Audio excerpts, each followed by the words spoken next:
একটি মাসের অপেক্ষায় আমরা দীর্ঘদিন পর্যন্ত অপেক্ষা করেছি। এই মাসকে পাওয়ার যথেষ্ট আমরা আকুতি, আবেদন, নিবেদন আল্লাহর সমীপে পেশ করেছি, আরজি করেছি। অবশেষে সেই মাসটি আমাদের কাছে এসছে। আমরা এই পর্যন্ত সুস্থ আছি, জীবিত আছি এবং এই মাসের সাথে আমাদের মোলাকাত হয়েছে। আল্লাহ তাআলা আমাদের ভাগ্যে মাহে রমাদানকে দিয়েছেন। আমরা খুশি না নারাজ? চিৎকার করে আবার বলি আলহামদুলিল্লাহ। আমরা এতটাই খুশি, অনেক মানুষ আমাদের মতোই মাহে রমাদানের অপেক্ষা করেছিল। আমি বারবার একটি এক্সাম্পল দেই। বেইলি রোডে যারা আগুন দুর্ঘটনায় নিহত হয়েছেন তারাও কিন্তু এই রমজানের রোজা রাখার ইচ্ছা পোষণ করেছিলেন এবং তারাও সামনে ঈদ আসবে, ঈদ উদযাপন করবে। তাদের ভিতরেও আশা, আকাঙ্ক্ষা, বাসনা, তামান্না যথেষ্ট পরিমাণে ছিল। তাদের যে বাচ্চারা রয়েছে, বাচ্চাদের ভিতরেও ঈদের বায়না যথেষ্ট পরিমাণে ছিল। বাবার কাছে এই ঈদে এই বায়না করবে, এই আবদার করবে, কিন্তু সমস্ত বায়না আবদার সব কিছুই নিমিষেই শেষ হয়ে গেল। তারা চলে গিয়েছেন, তারা জানতেনও না যে এই রমজান তারা পাবে না। এজন্য আমরা এই রমজান পেয়েছি, আল্লাহ আমাদেরকে মেহেরবানি করে দান করেছেন। আমরা খুশি না নারাজ? আবারও পড়ি আলহামদুলিল্লাহ। আলহামদুলিল্লাহ বললে গুনাহ হবে না সওয়াব হবে? আল্লাহ নিজে বলে দিয়েছেন, লা ইন শাকারতুম লা আযীদান্নাকুম। আমার নিয়ামত পাওয়ার পরে যদি কৃতজ্ঞতা আদায় করতে পারো, শুকরগুজার হতে পারো, তোমার সেই নিয়ামত প্রাপ্তিকে আমি আল্লাহ আরো বেশি গুণে বাড়াইয়া দিব। সুবহানাল্লাহ। সুতরাং রমজান এটা আমাদের জন্য নিয়ামত না? অবশ্যই নিয়ামত। এই জন্যই আমরা নিয়ামতের শুকর আদায় করেছি, যেন আমরা রমজানের সব রোজা রাখতে পারি, হক আদায় করতে পারি, সামনে যেন আমরা বারবার রোজা পেতে পারি। আল্লাহ তৌফিক দিন, বলুন আমিন। রহমত, মাগফিরাত, নাজাতের মাস, এই তিন প্যাকেজের সমন্বিত যে মাস, সেই মাসটির নাম হচ্ছে মাহে রমাদান।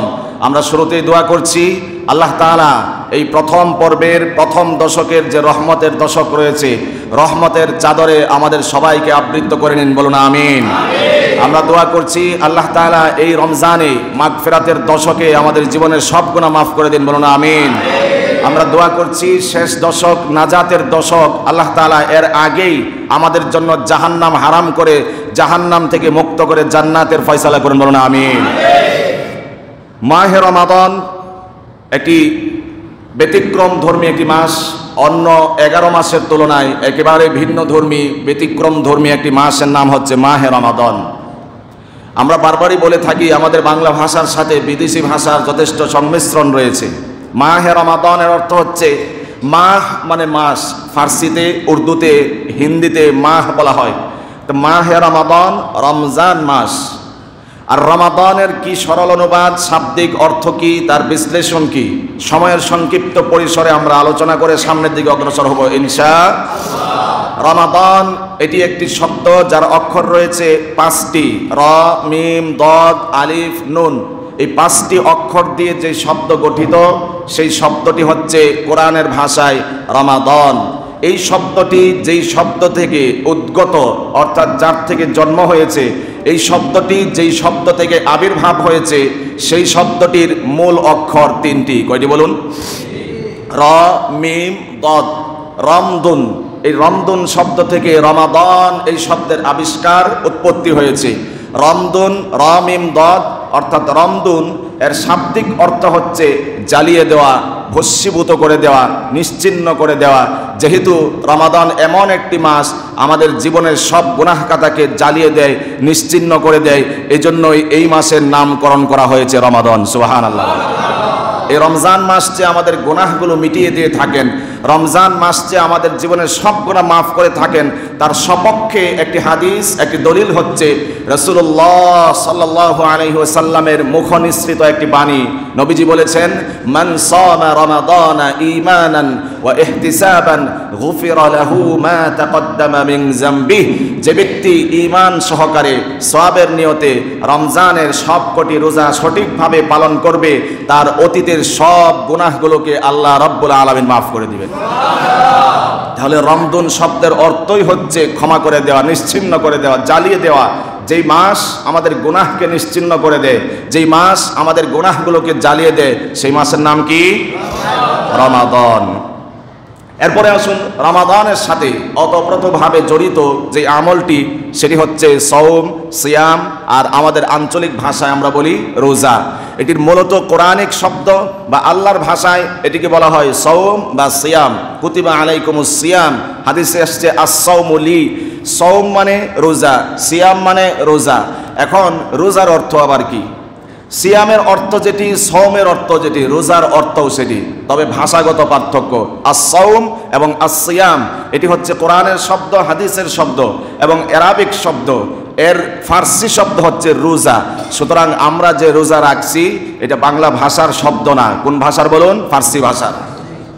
আমরা ফার্সিতে অনেক ভাষা আমরা আমাদের বাংলা ভাষার ফাঁকে ফাঁকে ব্যবহার করি, আমরা সেটি অনুভব করতে পারি না।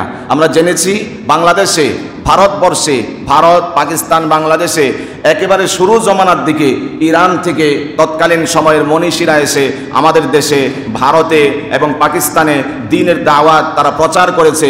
তাদের ভাষা যেহেতু ফার্সি ভাষা ছিল, এই কারণেই তারা তাদের ভাষায় দাওয়াত নিয়ে আসার কারণে আমরাও তাদের অনেক ভাষা এভাবে শুনতে শুনতে আয়ত্ত করেছি। যার কারণে আমরা সলাতের জায়গায় নামাজ বলি, এটি ফার্সি শব্দ। জায়নামাজ, মুসল্লা আরবি শব্দ, কিন্তু সেই জায়নামাজ মুসল্লাকে আমরা জায়ে নামাজ বলি, যার অর্থ হচ্ছে জায়ে মানে জায়গা, নামাজ মানে নামাজ, নামাজের জায়গা। যেই জায়গায় দাঁড়িয়ে নামাজ পড়া হয় সেটাকে ফার্সিতে বলা হয় জায়ে নামাজ, অর্থাৎ নামাজের জায়গা। আরবিতে বলা হয় মুসল্লা। এমন বহু ফার্সি শব্দ, বিদেশি শব্দ আমরা ওই সময় দাওয়াত পেয়ে পেয়ে আমরাও সেগুলোকে চালু করেছি, এখন পর্যন্ত চলমান আছে না নাই? তাদের ভাষা ফার্সি হওয়ার কারণে আমরাও যে আজ ফার্সি ভাষা ব্যবহার করছি নিজের অজান্তেই, তার বড় একটি দৃষ্টান্ত শুনলে বুঝে আসবে। দাওয়াত ও তাবলীগের কাজ যারা করেন, যারা জোরদার সাথী, চিল্লার সাথী, সালের সাথী, তারা দেখবেন কথার ফাঁকে ফাঁকে বহু বিভিন্ন আরবি ইস্তেলা পরিভাষা, উর্দু পরিভাষা, ফার্সি পরিভাষা ব্যবহার করে থাকে। তার কারণ হচ্ছে আমাদের এই দাওয়াত ও তাবলীগের বর্তমান যে দাওয়াত ও তাবলীগের যে প্রথা রয়েছে, এটির আবির্ভাব হয়েছে সেই ভারত থেকে। মাওলানা ইলিয়াস কান্দলবি রহমতুল্লাহি আলাইহি থেকেই এই ধারাবাহিকতার শুরু হয়েছে। তবে দাওয়াতের কাজ একেবারেই রাসূল সাল্লাল্লাহু আলাইহি ওয়াসাল্লাম থেকে চলে আসছে, কোনো সন্দেহ। বর্তমান যে প্র্যাকটিক্যালি যেভাবে একটি কোর্সের ভিতরে দাওয়াতের কাজ চলছে, যে প্রথার মাধ্যমে দাওয়াতের কাজ চলছে, সেটির আবিষ্কারক হচ্ছেন সেই ভারতের ইলিয়াস কান্দলবি রহমতুল্লাহি আলাইহি। তাদের ভাষা যেহেতু ফার্সি ভাষা, উর্দু ভাষার সমন্বিত ভাষা, সেই ভাষাগুলো আমাদের তবলিগীর সাথীরা যখন শুনে তখন তারাও সেই ভাষাগুলো আয়ত্ত করে। আমরা বোঝাতে চেয়েছি, ইরান থেকে যখন তারা ফার্সি ভাষা নিয়ে আমাদের দেশে দাওয়াত প্রচার করেছে, দ্বীন প্রচার করেছে, তখন থেকেই আমরা সালাতকে নামাজ বলতে শিখেছি, সওম বা সিয়ামকে রোজা বলতে শিখেছি, মুসল্লাকে জায়ে নামাজ বলতে শিখেছি। এভাবে বহুমাত্রিক বিদেশি ভাষা আমাদের ভাষার সাথে সংমিশ্রণ আছে না নাই? ইংরেজি ভাষাও আছে। তাহলে রোজা এটি হচ্ছে কোন ভাষার? ফার্সি ভাষার শব্দ। আরবি হচ্ছে আস-সাওম আস-সিয়াম, এর বাংলা অর্থ হচ্ছে বিরত থাকা। অর্থাৎ সকাল থেকে, সুবহে সাদেক থেকে নিয়ে সূর্য অস্তমিত হওয়ার আগ পর্যন্ত খাবার দাবার, পানাহার এবং স্বামী স্ত্রীর ফিজিক্যাল রিলেশন থেকে বিরত থাকার নামে হচ্ছে রোজা। এই সমস্ত বিষয় থেকে বিরত রাখার মূল ভাব অর্থ বহন করে রোজা শব্দটি, আস-সিয়াম বা আস-সাওম শব্দটি। এজন্যই আমরা এই রমজানে উপবাস থাকাকে, বিরত থাকাকে রোজা বলে থাকি। রোজাটা স্বয়ং সম্পন্ন হওয়ার জন্য, কমপ্লিট বা পরিপূর্ণ হওয়ার জন্য আরও কিছু বিষয় থেকে বিরত থাকতে হয়। নাজায়েজ কাজ থেকে বিরত থাকতে হয়, গীবত পরনিন্দা চর্চা থেকে বিরত থাকতে হয়, ফাহেসা কথা বলা থেকে, গালিগালাজ করা থেকে বিরত থাকতে হয়, জবানকে বাজে কাজে ব্যবহার করা থেকে, কানকে বাজে জিনিস শোনা থেকে বিরত রাখতে হয়। এভাবে প্রত্যেকটি অঙ্গ প্রত্যঙ্গকে যখন আপনি বিরত রাখবেন নাজায়েজ কাজ থেকে, তখনই আমাদের রোজাটা পরিপূর্ণ হবে ইনশাআল্লাহ। এই মাসের ফজিলত আমরা আগে আলোচনা করে নিয়েছি, মাসায়েল আগেই আমরা আলোচনা করে নিয়েছি। তারপরেও যেহেতু প্রথম জুমা, না বললেই নয়। রাসূল সাল্লাল্লাহু আলাইহি ওয়াসাল্লাম বলেছেন, এই মাসে, রমজান মাসে কেউ যদি একটি নফল বন্দেগী আমল করে অন্য মাসে একটি ফরজ আদায় করলে যেই সওয়াব, এই মাসে একটি নফল আদায় করলে সমতুল্য সওয়াব লিখে দেওয়া হবে। আবার যদি কেউ রমজান মাসে একটি ফরজ আদায় করে, যে কোনো একটি ফরজ ইবাদত করে, অন্য মাসে 70টি ফরজ আদায় করলে যেই সওয়াব, এই মাসে একটি ফরজ আদায় করলে সমতুল্য সওয়াব দেওয়া হবে। আপনাদেরকে রোজা ধরছে নাকি? সুবহানাল্লাহর আওয়াজে মনে হয় রোজা ধরছে। কত বড় সারপ্রাইজ! একটা ফরজ কাজ করবেন, এই যে আপনি এক ওয়াক্তের ফরজ নামাজ পড়লেন, অন্য মাসে 70 ওয়াক্ত ফরজ নামাজ পড়লে যেই সওয়াব, এই মাসে এক বেলা এক ওয়াক্ত ফরজ নামাজ পড়লে 70 ওয়াক্তের সমান সওয়াব।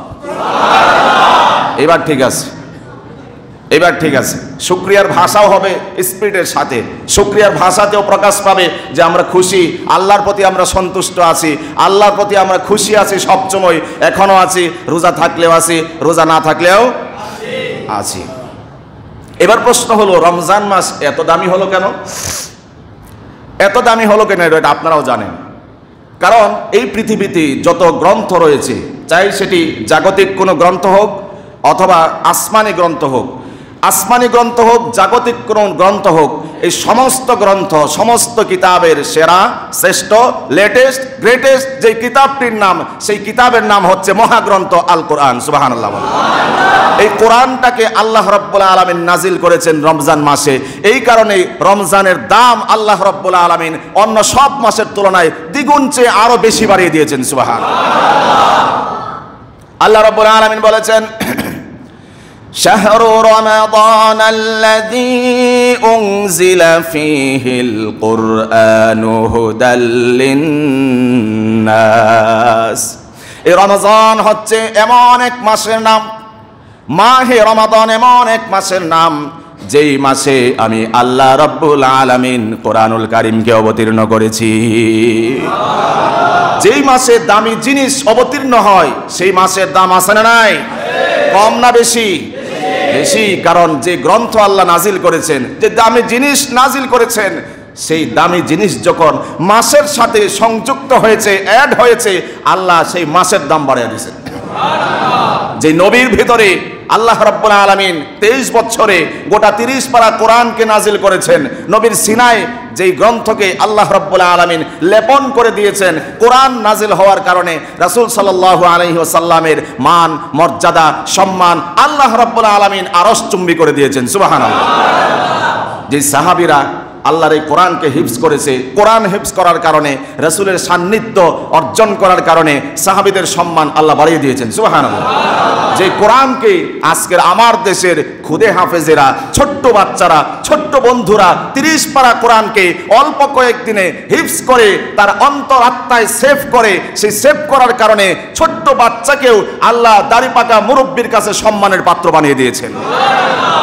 কারণ দামি জিনিস, দামি জিনিস হতে পারেন আপনি দাদা, হতে পারেন নানা, হতে পারেন বাবা, হতে পারেন কাকা, কিন্তু বাচ্চাটা ছোট হতে পারে, কিন্তু তার ভিতরে রয়েছে পৃথিবীর সবচেয়ে দামি জিনিস, আসমানের সবচেয়ে দামি জিনিস, আল্লাহর সবচেয়ে মনোনীত গ্রন্থ আল কোরআন যখন এই ছোট্ট বাচ্চার এই সিনার মধ্যে আল্লাহ রাব্বুল আলামিন সেভ করে দিয়েছেন, আপনি দাড়ি পাকা হলেও তার দিকে তাকালে সম্মানে আপনার ভক্তি, তার প্রতি ভক্তি স্নেহ দ্বিগুণ পরিমাণে বেড়ে যায়। তার কারণ হচ্ছে এই বাচ্চার ভিতরে কোরআনের নিয়ামত রয়েছে, কোরআনের 30টি পারা আল্লাহ রাব্বুল আলামিন তার ভিতরে সংরক্ষণ রেখেছেন। দামি জিনিস যখন কারোর সাথে মিক্স হয়, ওই জিনিসটাকে আল্লাহ দামি বানিয়ে দেন। একটা কাপড় যদি বিছানায় থাকে, হয়তো ঘুমের আগে দিয়ে আমরা পরিষ্কার করি, কিন্তু মাঝে মাঝে আমরা এর উপরে পাড়ায় পা রাখি, হাঁটাচড়া করি, নোংরা করি, পায়ে লাগে, কোনো সম্মান করি না, সালাম করি না। এই কাপড় যখন কোরআনের গিলাফ হয়ে গেল, সম্মান বাড়ছে না কমছে? তখন এই কাপড় সম্মানিত কিতাবের সাথে মিক্স হওয়ার কারণে এই কাপড়টাকেও আমরা চুমু খাই। কেন? কোরআনের সাথে সে মিক্স হয়েছে। এইভাবে কোরআনের সাথে যখন চামড়ার একটি প্যাকেট তার উপরে আবরণ হিসেবে রেখে দেওয়া হলো, যেই চামড়াকে আমরা জুতা বানিয়ে পরিধান করি, যেই চামড়াকে আমরা ভুলেও মুখে নিয়ে চুমু খাই না, কিন্তু চামড়া যখন কোরআনের গিলাফ হয়ে গেল, তখন আল্লাহ রাব্বুল আলামিন তার সম্মান বাড়াইছেন না কমাইছেন? বাড়িয়ে দিয়েছেন। যার কারণে সেই চামড়া, যেই চামড়াকে আমরা জুতা হিসেবে পরিধান করি, কিন্তু সেই চামড়া যখন আল্লাহর কোরআনের সাথে মিক্স হয়েছে, সম্মান বাড়িয়ে দিয়েছেন আল্লাহ, তখন এই চামড়াকে আমরা বুকে নেই এবং ঠোঁটে নিয়ে চুমু খাই। কথা বলেন? তো এই মাসে যেহেতু কোরআনকে আল্লাহ নাজিল করেছেন, কোরআনের সাথে মিশলেই যেহেতু দাম বেড়ে যায়, সে কোরআন যেহেতু এই রমজানের সাথে মিশেছে, রমজানের সাথে যেহেতু কোরআন মিশেছে, স্বয়ং আল্লাহ রাব্বুল আলামিন অন্য সব মাসের তুলনায় এই কোরআনকে সম্মানিত করে দিয়েছেন। সুবহানাল্লাহ। এই কোরআন এবং রমজান মাস, যে কোরআনের কারণে মাস দামি হয়েছে, এই মাসের রোজা এবং কোরআন আপনাকে আমাকে সুপারিশ করে জাহান্নাম থেকে মুক্ত করে আল্লাহ জান্নাতে নিয়ে যাবেন। সুবহানাল্লাহ।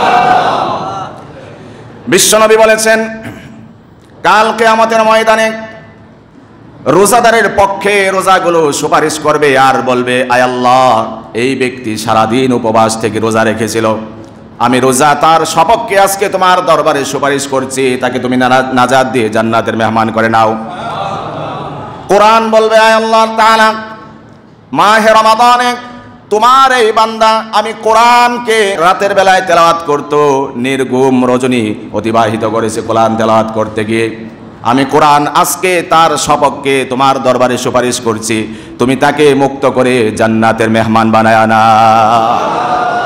যখন কোরআন আর রোজা আপনার আমার সপক্ষে, আপনার আমার সপক্ষে যখন আল্লাহ রাব্বুল আলামিনের দরবারে সুপারিশ করবেন, আল্লাহ রাব্বুল আলামিন উভয়ের সুপারিশ কবুল করে রোজাদার ব্যক্তিকে চিরসুখের নীর জান্নাতুল ফিরদাউসের মেহমান বানিয়ে নেবে।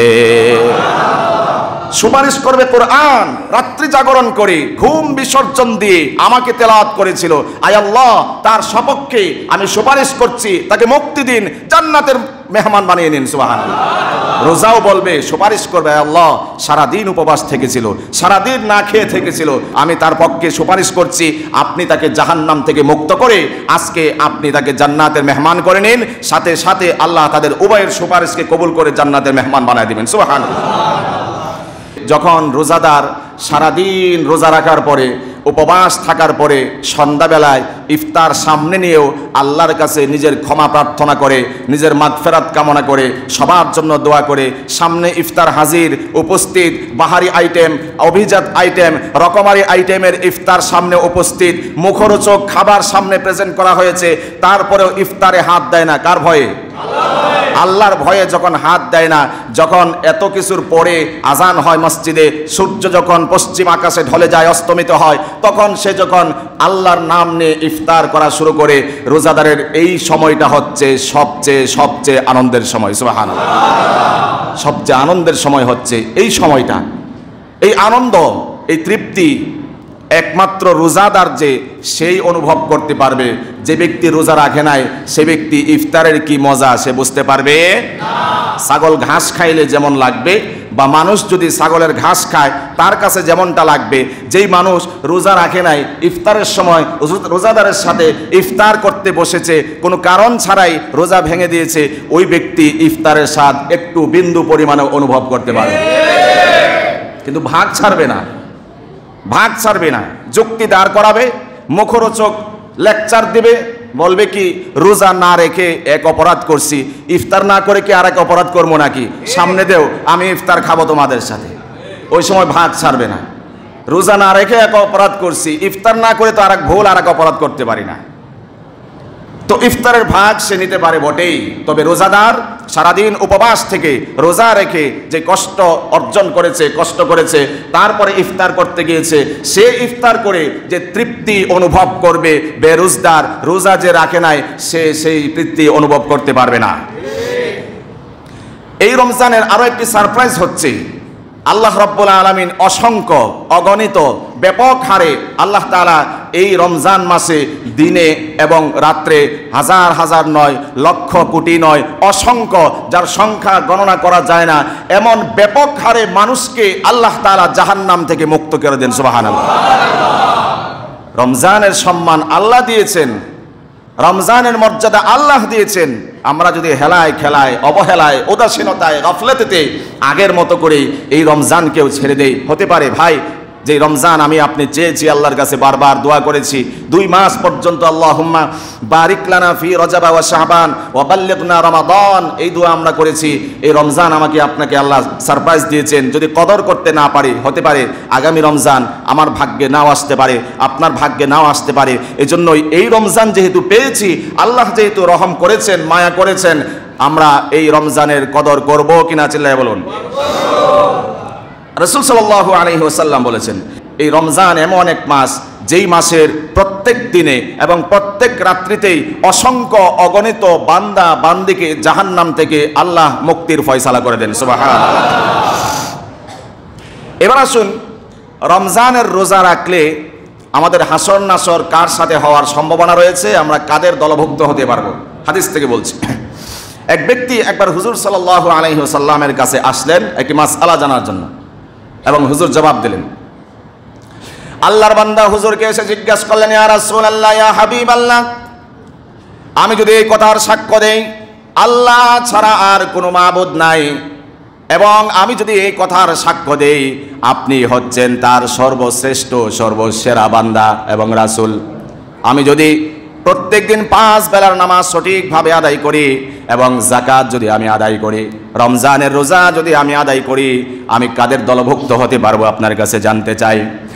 বিশ্বনবী বলেছেন, ওহে আল্লাহর বান্দা, তুমি যদি এই কথার সাক্ষ্য দাও আল্লাহ ছাড়া আর কোনো মাবুদ নাই, আমি মুহাম্মাদুর রাসূলুল্লাহ সাল্লাল্লাহু আলাইহি ওয়াসাল্লাম আল্লাহর একমাত্র মনোনীত রাসূল, আল্লাহর একমাত্র মনোনীত বান্দা, এই কথার সাক্ষ্য যদি দাও, দৈনিক 5 বেলার নামাজ যদি সঠিকভাবে আদায় করতে পারো, যাকাত ফরজ হয়ে থাকলে যাকাত যদি আদায় করতে পারো, রমজানের রোজা যদি রাখতে পারো, আমি রাসূল বলে দিচ্ছি, আমি রাসূল তোমাকে বলে দিলাম, কাল কিয়ামতের ময়দানে সিদ্দিকিন, সুহাদা, শহীদদের সাথে তোমার হাসর নাসর হবে। রমজানের রোজা, কালেমার সাক্ষ্য, সাথে সাথে 5 বেলার সঠিকভাবে নামাজ আদায় এবং যাকাত ফরজ হয়ে থাকলে যাকাত, এই কাজগুলো যদি তুমি করতে পারো, আমি রাসূল বলছি কাল কিয়ামতের ময়দানে তুমি তাদের অন্তর্ভুক্ত হবে, তুমি শহীদ এবং সিদ্দিকিন যারা রয়েছে তাদের সাথেই তোমার হাসর নাসর হবে। সুবহানাল্লাহ। শুধু কি তাই নাকি, রমজানের রোজা যারা রাখবে তাদের জন্য জান্নাতের যে ফটকগুলোকে উন্মুক্ত করে দেওয়া হবে। রোজাদারের জন্য যে কোনো দরজা নয়, বরং রোজাদারের জন্য স্পেশাল একটি গেটের ব্যবস্থা করা হয়েছে। সুবহানাল্লাহ বলেন। যে গেটের নাম হচ্ছে রাইয়ান। বিশ্বনবী বলেছেন, রোজাদাররা জান্নাতে যখন যাবে রাইয়ান নামক গেট দিয়ে তারা প্রবেশ করবে। কেবলমাত্র রোজাদাররাই এই দরজা দিয়ে প্রবেশ করতে পারবে, আর কোনো মানুষ এই দরজা দিয়ে প্রবেশ করতে পারবে না। রোজাদার যখন এই দরজা দিয়ে প্রবেশ করবে, এরপরে যখন আর কোনো রোজাদার ভিতরে প্রবেশ করার বাকি থাকবে না, দরজাটাকে আটকে দেওয়া হবে।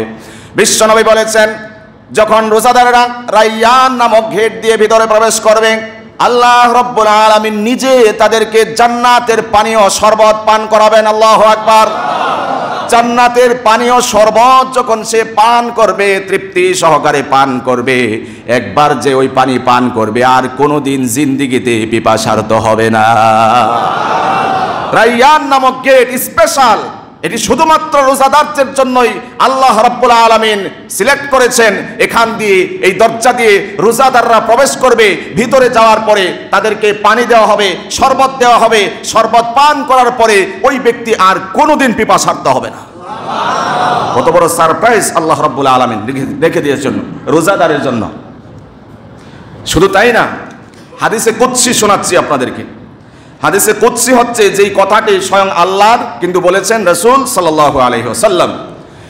রাসূলুল্লাহ সাল্লাল্লাহু আলাইহি ওয়াসাল্লাম আল্লাহর ভাষা ব্যক্ত করে বলছেন, আস-সাওমু লি ওয়া আনা আজজি বিহি, অথবা ওয়া আনা উজজা বিহি। নবীজি বলেছেন আল্লাহর কথা। আল্লাহ বলছেন, আস-সাওমু লি, শুধুমাত্র যত ইবাদত রয়েছে, নামাজ, হজ, যাকাত, এই সব কিছু যত ইবাদত রয়েছে, কোনো ইবাদতের সাথে আল্লাহ এই কথা বলেন নাই অবশ্যই সব ইবাদত কার জন্যই? জোরে বলেন কার জন্য? ইন্না সলাতি ওয়া নুসুকি ওয়া মাহইয়ায়া ওয়া মামাতি লিল্লাহি রাব্বিল আলামিন। তবে শুধুমাত্র এই যে রমজানের রোজাটাকে আল্লাহ নিজের দিকে ইঙ্গিত করে বলেছেন আস-সাওমু লি, রমজানের রোজা এটা কারো জন্য নয়, শুধুমাত্র আমার জন্যই। আর যেহেতু রোজাটা আমার জন্যই বান্দা বান্দি রেখে থাকে, আমি কথা দিচ্ছি ওয়া আনা আজজি বিহি, কাল কিয়ামতের ময়দানে অন্য কোনো ফেরেশতার মাধ্যমে নয়, আমি নিজে আমার কুদরতি হাত দিয়ে রোজাদারের আমলনামা আমি তার হাতে দিয়ে দিব। সুবহানাল্লাহ। এর চেয়ে বড় সেরা পুরস্কার, সেরা গিফট, সেরা সারপ্রাইজ আর কি হতে পারে? আল্লাহ রাব্বুল আলামিন নিজের কুদরতি হাত দিয়ে একজন রোজাদারকে গিফট করবেন। এর চেয়ে সেরা উপহার আর কিছু হতে পারে না। এর চেয়ে সেরা উপহার আর কিচ্ছু হতে পারে না। দুনিয়ার রাজা বাদশারা, বড় মানুষরা, দুনিয়ার জাগতিক বিবেচনায় যারা বড়, তাদের হাত থেকে যখন আমরা একটা গিফট পাই, আমরা যার পর নাই খুশি হই, তার সাথে সেলফি নেওয়ার চেষ্টা করি। দুনিয়ার বিবেচনায় তারা বড়, সেজন্য তার সাথে একটা ছবি থাকলে নিজের একটু আভিজাত্য অনুভব হয়। কিন্তু সেই সমস্ত বিচারকের বিচারক, আহকামুল হাকিমিন, রাজাধিরাজ, সমস্ত বাদশার বাদশা যিনি আল্লাহ রাব্বুল আলামিন নিজ হাত দিয়ে আপনার আমার পুরস্কার দিবেন, এর চেয়ে শ্রেষ্ঠ কোনো পুরস্কার প্রাপ্তি আর হতে পারে না। সেই পুরস্কারের আশা আমাদের আছে না নাই? আল্লাহ সবাইকে কবুল করুন, বলুন আমিন। আল্লাহ যেন আমরা যে রোজা রাখছি কষ্ট করে, বিনিময়ে আল্লাহ যেন নিজ হাতে পুরস্কার দেন, বদলা দেন। চিল্লায় বলুন আমিন। অন্য কোন ইবাদতের দিকে আল্লাহ এভাবে ইঙ্গিত করে নাই। রোজাটাকে আলাদা করে বলছেন আস-সাওমু লি, এই রোজাটা আমার জন্য। ওয়া আনা আজজি বিহি, আর এর পুরস্কারটা আমার কুদরতি হাতে আমি নিজ হাত দিয়ে তোমাদেরকে দান করব। এটার অন্য একটি রিওয়ায়াত এসছে ওয়া আনা আজজি, মানে আমি দান করব, বিহি এর প্রতিদান। অন্য রিওয়ায়াতে এসছে ওয়া আনা উজজা বিহি, অর্থাৎ আমি আল্লাহ রোজাদারের, আমি স্বয়ং আল্লাহ রোজাদারের পুরস্কার হয়ে যাব। সুবহানাল্লাহ। মাল্লাহুল মাওলা ফালাহুল কুল, যার আল্লাহ যার হয়ে যায়, দুনিয়ার এবং আখেরাতের সবকিছুই তার হয়ে যায়। সুবহানাল্লাহ। তো আল্লাহ বলছেন আস-সাওমু লি, রোজাটা আমার জন্য, ওয়া আনা উজজা বিহি, এবং আমি নিজেই তার পুরস্কার। সুবহানাল্লাহ। সত্তা, স্বয়ং সত্তা যদি আপনার আমার পুরস্কার হয়ে যায়, সারপ্রাইজ হয়ে যায়, আর কোনো পেরেশানির কারণ আছে? কোনো পেরেশানির কারণ নাই। স্বয়ং আল্লাহ যদি আমার হয়ে যায়, কোনো পেরেশানি নাই।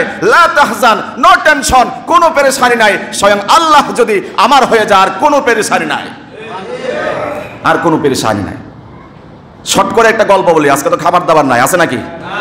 কারো আছে নাকি? দাওয়াত আছে নাকি? আজকে কারো দাওয়াত নাই। পিছনে যারা আছেন কেউ তো কথা বলতেছেন না। আপনাদের দাওয়াত আছে?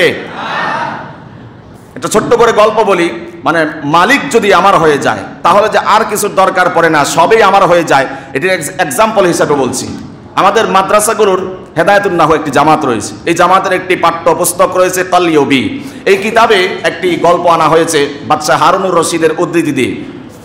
বাদশাহ হারুনুর রশিদের যত কামলা ছিল, আমলা ছিল, কর্মচারী ছিল, বাদী ছিল, গোলাম ছিল, এই এত বাদীর মধ্যে একটি কুৎসি, কালো, বিশ্রী, কুৎসিত বাদীর দিকে নজর পড়েছিল বাদশাহ হারুনুর রশিদের। খারাপ নজর না, আগে ভুল বুঝবেন না। নজর পড়েছিল তার বুদ্ধিমত্তার কারণে, নজর পড়েছিল তার বিচক্ষণতার কারণে। তার প্রতি তিনি আলাদা দৃষ্টি দিয়েছিলেন। তার একটি এক্সাম্পল ওখানে আলোচনা করা হয়েছে, তুলে ধরা হয়েছে ওই কিতাবের মধ্যে, গল্পের মধ্যে।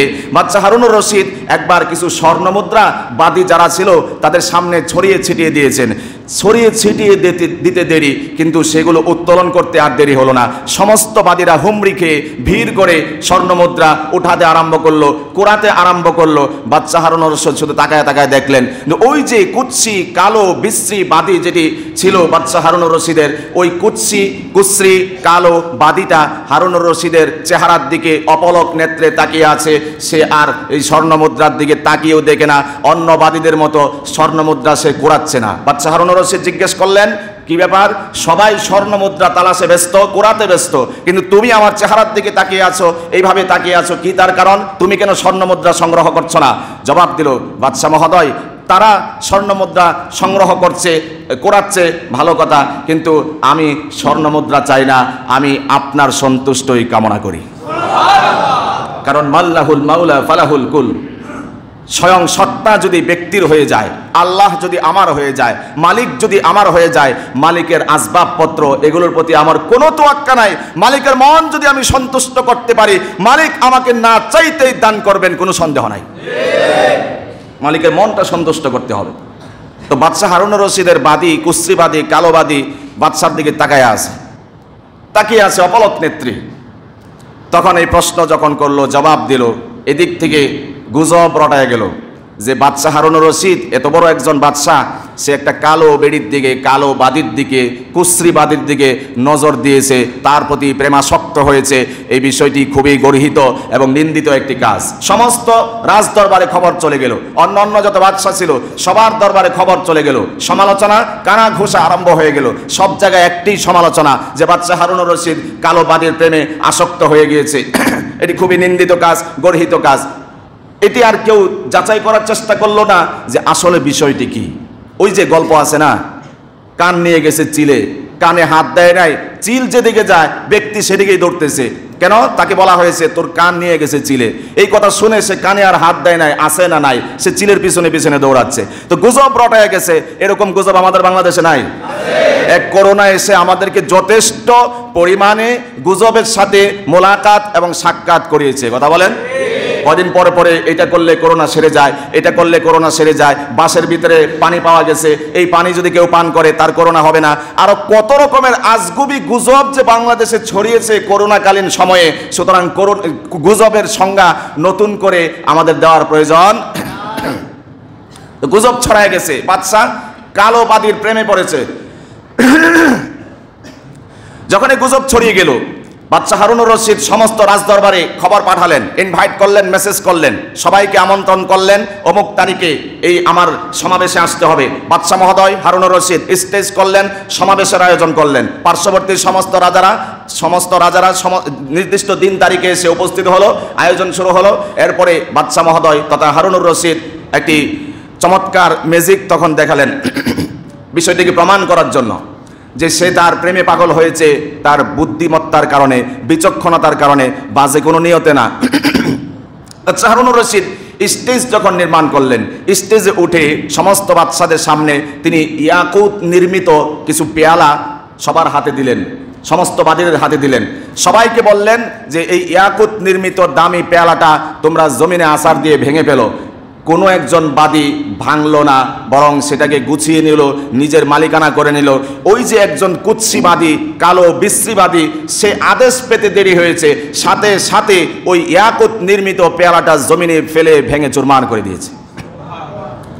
বাদশাহ মহোদয় জিজ্ঞেস করলেন যে কি ব্যাপার, সবাই ইয়াকুতের এই দামি পেয়ালা নিজেরটা নিজে নিয়ে নিল, কিন্তু তুমি এটাকে ভেঙে চুরমার করে ফেললা, তার কি কারণ?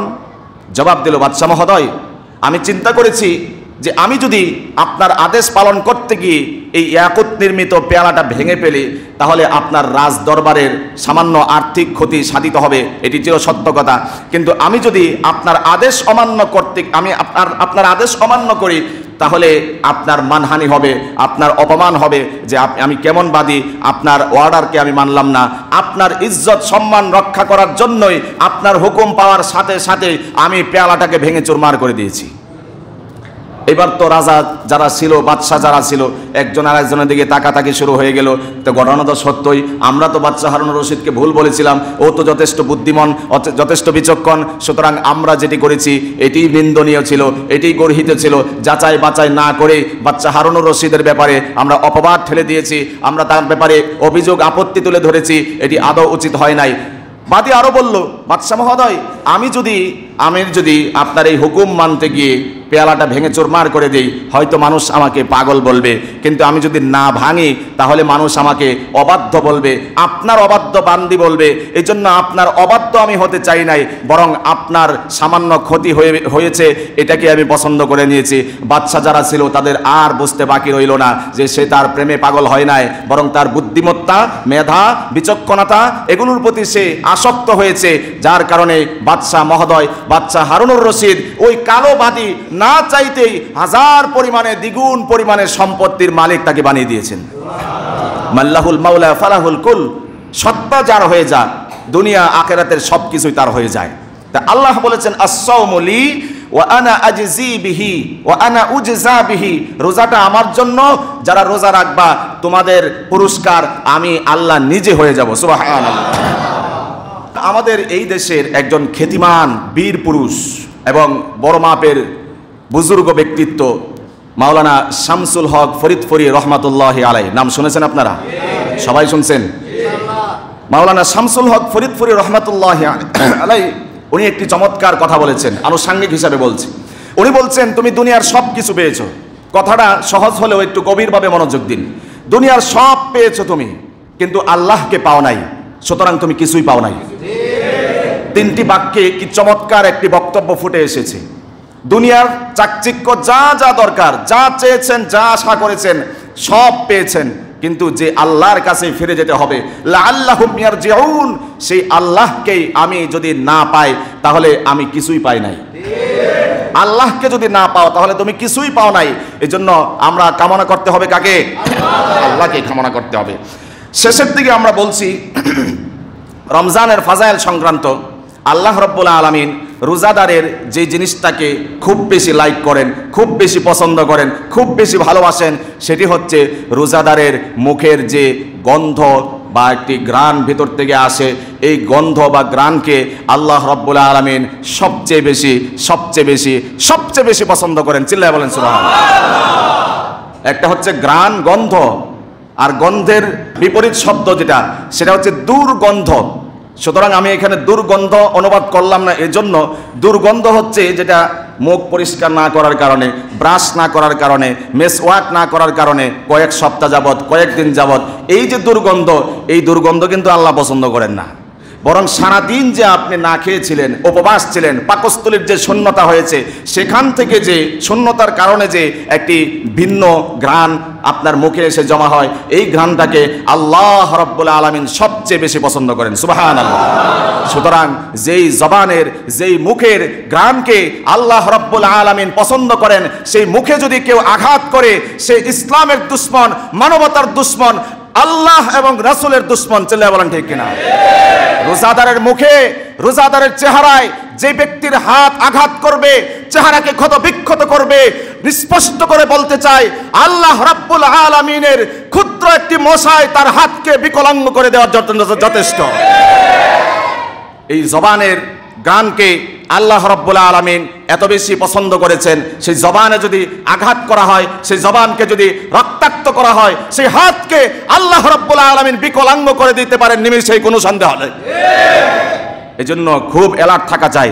রোজাদারের সাথে সে মসজিদের ইমাম হতে হবে এমন না, সে মসজিদের মুয়াজ্জিন হতে হবে এমন না, শাইখুল হাদিস হতে হবে এমন না, বড় বুজুর্গ হতে হবে এমন না।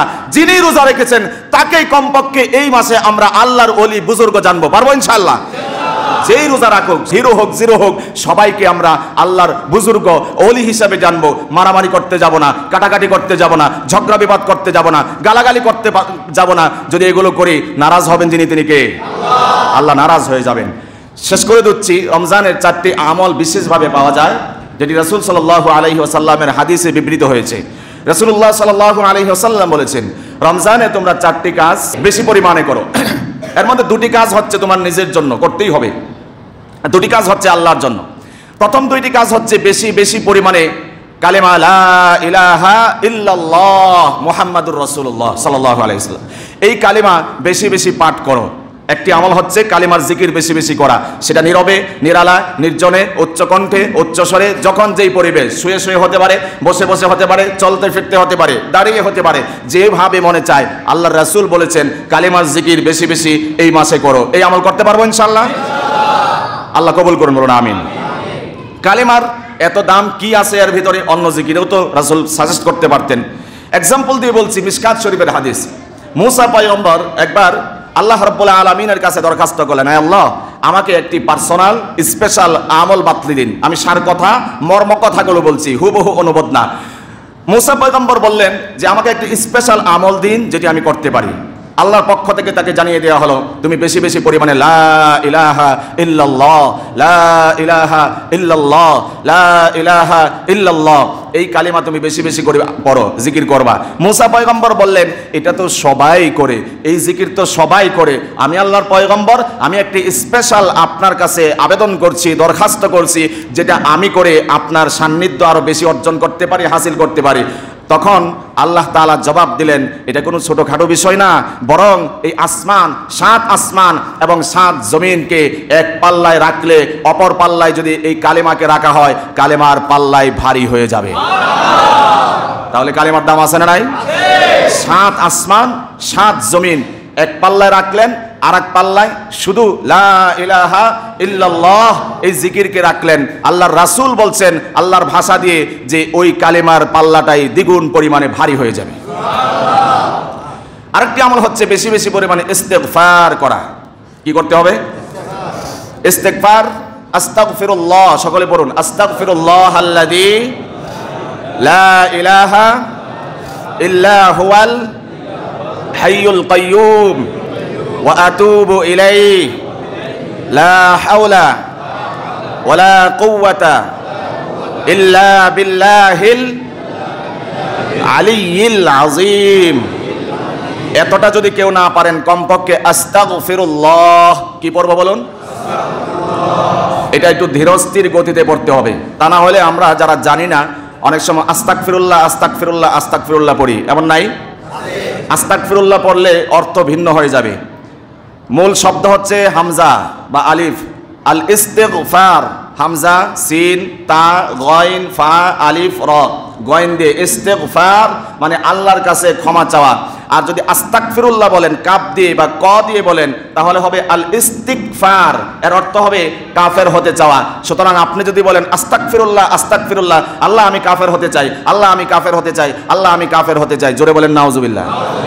এই জন্য শব্দ চয়নে এবং অক্ষর সন্নিবেশ করার ক্ষেত্রে, যুক্ত করার ক্ষেত্রে খুব হুঁশিয়ারের সাথে উচ্চারণ করতে হবে আস্তাগফিরুল্লাহ, তারপরে গইন বা বাংলাতে গ, ক খ গ, গ দিয়ে আস্তাগফিরুল্লাহ আস্তাগফিরুল্লাহ এভাবে পড়তে হবে। আস্তাগফিরুল্লাহ করলে গুনাহ হবে, ভুল হবে। তাহলে 1 নম্বর আমল রমজানের কালিমা লা ইলাহা ইল্লাল্লাহ, 2 নম্বর আমল হচ্ছে ইস্তিগফার আস্তাগফিরুল্লাহ, 3 নম্বর আমল হচ্ছে জান্নাত বেশি বেশি আল্লাহর কাছে কামনা করা। আল্লাহর কাছে বেশি বেশি জান্নাত চাইতে হবে এই রমজানে। 4 নম্বর আমল হচ্ছে এই মাসে বেশি বেশি জাহান্নাম থেকে মুক্তি কামনা করা আল্লাহর কাছে। এই দুটিকে একসাথে এভাবে পড়া যায়, আল্লাহুম্মা আজিরনা মিনান নার বা আল্লাহুম্মা ইন্না নাসআলুকাল জান্নাতা ওয়া নাউযু বিকা মিনান নার। আয় আল্লাহ, আমি আপনার কাছে জান্নাত চাইছি এবং নাউযু বিকা মিনান নার, জাহান্নাম থেকে পরিত্রাণ চাইছি, মুক্তি চাইছি। যদি এই দোয়া কেউ না পারেন, আল্লাহুম্মা ইন্না নাসআলুকাল জান্নাতা ওয়া নাউযু বিকা মিনান নার, এটি যদি কেউ না পারেন, মাতৃভাষায় নিজের ভাষায় বাংলা ভাষায় বলবেন, আল্লাহ আমাকে আপনি জান্নাতের ফয়সালা করুন, আল্লাহ আমাকে আপনি জাহান্নাম থেকে মুক্ত করে দিন। এইভাবে বেশি বেশি দোয়া করব, পারবো ইনশাআল্লাহ? তাহলে রমজানের 1 নম্বর আমল হচ্ছে কালেমা লা ইলাহা ইল্লাল্লাহ, 2 নম্বর ইস্তিগফার আস্তাগফিরুল্লাহ, 3 নম্বর বেশি বেশি আল্লাহর কাছে জান্নাত চাওয়া, 4 নম্বর বেশি বেশি জাহান্নাম থেকে মুক্তি কামনা করা।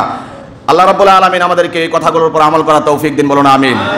গত সপ্তাহে আমরা মাসআলা নিয়ে বিস্তৃত আলোচনা করেছিলাম, 70টি মাসআলা আমরা মার্ক করে নিয়ে এসেছিলাম, সবগুলো বলার সুযোগ হয় নাই। এখন মাথায় যেই মাসআলাগুলো আছে যেগুলো শোনার দরকার, আমি 1 মিনিটে ইনশাআল্লাহ শেষ করে দেব। আমরা রমজানে যখন অজু করতে যাই, আগের মতোই আমরা অজু করি, বিশেষ করে মুরব্বিয়ানি কেরাম যারা আছি আমরা ভিতরে পানি নিয়ে গড় গড় করে আসমানের দিকে তাকিয়ে কুলি করি। হ্যাঁ, এটা নিষেধ, রমজানে এটা নিষেধ। কুলি করতে গিয়ে যদি, গড় গড় করতে গিয়ে যদি 1 ফোঁটা পানি আপনার গলা দিয়ে প্রবেশ করে ভিতরে চলে যায়, রোজা নষ্ট হয়ে যাবে। এই জন্য রমজানে এটা নিষেধ। যতটুকু সম্ভব যদি নিজ দিকে তাকিয়ে কুলি করেন, কুলি করাও হয়ে গেল, ভিতরে আর পানি প্রবেশ করার সুযোগ রইল না। এজন্য আমরা খুব সচেতনতার সাথে আমরা রমজানে ওযু করতে গিয়ে কুলি করব। কুলি করার সময় ভিতরে যেন পানি না যায়, পানি গেলে রোজা নষ্ট হয়ে যাবে। 2 নম্বর, ব্রাশ করতে আমরা দিনের বেলায় অর্থাৎ রোজা থাকা অবস্থায় পেস্ট দিয়ে, পেপসোডেন্ট দিয়ে বা যেটা মিষ্টান্ন জাতীয় বা জিহ্বাতে স্বাদ অনুভব হয় এই জাতীয় পাউডার দিয়ে দিনের বেলায় ব্রাশ করা, মাজা, এটাকেও নিষেধ করা হয়েছে। এটা মাকরু রোজা থেকে এই জাতীয় জিনিস ব্যবহার করা। রোজার পরে অর্থাৎ মাগরিবের পরে একবারে সাহরি পর্যন্ত আপনি ব্যবহার করতে পারবেন ব্রাশ, কোনো সমস্যা নাই। রোজা থাকা অবস্থায় মুখ পরিষ্কার করার জন্য মিসওয়াক করতে হবে। মিসওয়াক আপনি নিমের ডাল দিয়ে হোক, কাঁচা ডাল হোক, শুকনা ডাল হোক, স্বাদ জাতীয় হোক, বিষাদ হোক, কোনো সমস্যা নাই। মিসওয়াক যেটাই হোক মিসওয়াক করা যাবে, করতে হবে। কিন্তু রোজা থাকা অবস্থায় আপনার ব্রাশ ব্যবহার করা, পেপসোডেন্ট বা মিষ্টি জাতীয় মাজন যেগুলো রয়েছে এগুলো ব্যবহার করলে রোজা মাকরুহ হবে। আর যদি এর স্বাদ ভিতরে প্রবেশ করে রোজা নষ্ট হয়ে যাবে। এজন্য আমরা দিনের বেলায় মিসওয়াক ব্যবহার করব, অন্য সময়ে আমরা ব্রাশ করতে পারবো। আরও একটি মাসালা, আমরা মা বোনদের একটি মাসালা গত জুমাতে আলোচনা করেছিলাম। সমসাময়িক একটি মাসালা এক ভাই জিজ্ঞেস করেছেন, সেটি উত্তর দেওয়া হয়েছে আলহামদুলিল্লাহ। তা আমি মনে করলাম সকলের জানা দরকার, বিশেষ করে মা বোন যারা শুনছেন আপনাদের উদ্দেশ্যে বলা। আল্লাহ প্রদত্ত যে বিশেষ নিয়ম আপনাদের জারি করা আছে, চালু করা আছে, স্বাভাবিক নিয়ম হলে তো হলোই, রমজানে যদি এটি আসে তাহলে যেই কয়দিন সেটি আসবে রমজানের রোজা বন্ধ রাখতে হবে। সেই অবস্থাতে রোজা রাখলে রোজা হবে না। যেই কয়টি রোজা এই অবস্থায় নষ্ট হবে পরবর্তীতে কাজা আদায় করতে হবে। হ্যাঁ, কারো যদি অনিয়ম হয়, এমন আছে অনেকের 15 দিন সুস্থ থাকার পরে আবার 15 দিন পরে আল্লাহ প্রদত্ত নিয়ম শুরু হয়েছে। এমন যদি হয় 15 দিন সুস্থ ছিল, পবিত্র ছিল, এরপরে 15 দিন শেষ হওয়ার পরে আবার নতুন করে তার আল্লাহ প্রদত্ত যে নিয়ম শুরু হয়েছে, এমনটি যদি হয় তাহলেও আগের মাস আলাই, অর্থাৎ রমজানে সে রোজা রাখবে না, যেই কয়দিন সার এইভাবে চলতে থাকে। তবে যদি 15 দিনের কম পবিত্র ছিল, ভালো করে বুঝবেন, 15 দিনের কম পবিত্র ছিল, 12 দিন 13 দিন 14 দিন পবিত্র ছিল, তারপরে আবারও তার নিয়ম শুরু হয়ে গিয়েছে, এমনটি যদি হয় তাহলে এটাকে শরীয়তের পরিভাষায় ইস্তেহাজা বা এটাকে রোগ বলা হয়ে থাকে, অস্বাভাবিক নিয়ম বলা হয়ে থাকে। এই কারণে আপনার রোজা নষ্ট করার অনুমতি নাই, আপনাকে এই অবস্থাতে রোজা রাখতে হবে। যেহেতু এটা খোদা প্রদত্ত নিয়ম না, বরং এটি ইস্তেহাজা, এটি অসুস্থতা, এই জন্য আপনাকে এই অবস্থায় রোজা রাখতে হবে। যদি 14 দিন 13 দিন 12 দিন পবিত্র থাকার পরে যদি নিয়ম চালু হয়, আর যদি মোট 15 দিন পবিত্র ছিলেন এরপরে যদি নিয়ম শুরু হয় তাহলে রোজা নষ্ট হবে, রোজা এগুলো কাজা আদায় করতে হবে পরবর্তীতে। আরেকটি মাসালা, রমজানে আমরা আতর ব্যবহার করতে পারবো কিনা, এটি একটি কমন মাসালা। রমজানে আতর, সুঘ্রাণ জাতীয় জিনিস ব্যবহার করার অনুমতি রয়েছে, তবে আতরের মধ্যে দুটি ভাগ রয়েছে। একটি হচ্ছে স্প্রে, আরেকটি হচ্ছে স্বাভাবিক আতর, যেটা আমরা হাতে ব্যবহার করে ঘষা দিয়ে আমরা ব্যবহার করে থাকি। দেখেন, স্প্রে আর এই দুইটার মধ্যে পার্থক্য রয়েছে রমজানের জন্য বিশেষভাবে। আতর আপনি নির্দ্বিধায় ব্যবহার করতে পারবেন, তবে যে কোনো ঘ্রাণ নাকের কাছে নিয়ে ইচ্ছাকৃতভাবে ভিতরের দিকে নেওয়া এটি অনুমতি নাই। আগরবাতি, মশার কয়েল ইত্যাদি এই জাতীয় ধোঁয়া, এরোসেল, এগুলা যদি আপনি ইচ্ছাকৃতভাবে ভিতরে নেন, এটা যদি ভিতরে প্রবেশ করে রোজা নষ্ট হয়ে যাবে। এজন্য আতর ব্যবহারের অনুমতি রয়েছে, তবে স্প্রে জাতীয় যে আতর রয়েছে, সেন্ট রয়েছে, পারফিউম রয়েছে, এটার ভিতরে একটা ধোঁয়া আসে, এই ধোঁয়া যদি আপনার নাক দিয়ে প্রবেশ করে ভিতরে চলে যায় রোজা নষ্ট হয়ে যাবে। এই জন্য স্বাভাবিক আতরগুলো আমরা ব্যবহার করতে পারবো, স্প্রেগুলা রমজানে দিনের বেলায় কমপক্ষে এদের থেকে বিরত থাকাই ভালো। আরেকটি মাসালা, এক ভাই কমন একটি প্রশ্ন করেছিলেন, ঠোঁটে রমজানে আমরা জানি আবহাওয়া পরিবর্তন হওয়ার কারণে ঠোঁট ফাটছে, অনেকের চেহারা অনেকের একটু ফ্যাকাশে হচ্ছে আগের তুলনায় আবহাওয়ার পরিবর্তনের সাথে সাথে। এখন ঠোঁটে রোজা থাকা অবস্থায় মেরিল ব্যবহার করা যাবে কিনা? হ্যাঁ, মেরিল আপনি ব্যবহার করতে পারবেন, তবে উত্তম হচ্ছে ইফতারের পরের থেকে সাহরি পর্যন্ত এই সময় ব্যবহার করা। কারণ এখানে আপনি মেরিল ব্যবহার করবেন, এর আর্দ্রতা, এর যে একটি স্বাদ, এটা আপনার জিহ্বায় চলে যাওয়ার সম্ভাবনা, সমূহ সম্ভাবনা রয়েছে। এমনটি যদি হয় রোজা মাকরুহ হয়ে যাওয়ার সম্ভাবনা রয়েছে। আর এই মেরিল যদি জিহ্বা দিয়ে, গলা দিয়ে পেটের পর্যন্ত চলে যায়, গলার ভিতরে চলে যায়, তাহলে রোজা নষ্ট হয়ে যাবে। এই জন্য মেরিল ব্যবহার করাতে কোনো সমস্যা নাই, তবে জিহ্বাতে গেলে মাকরুহ, ভিতরে গেলে রোজা নষ্ট। এজন্য আমরা যদি একান্ত প্রয়োজন না হয় দিনের বেলা মেরিলটা আমরা অফ রাখতে পারি, সন্ধ্যার পর থেকে আমরা মেরিল ব্যবহার করতে পারবো।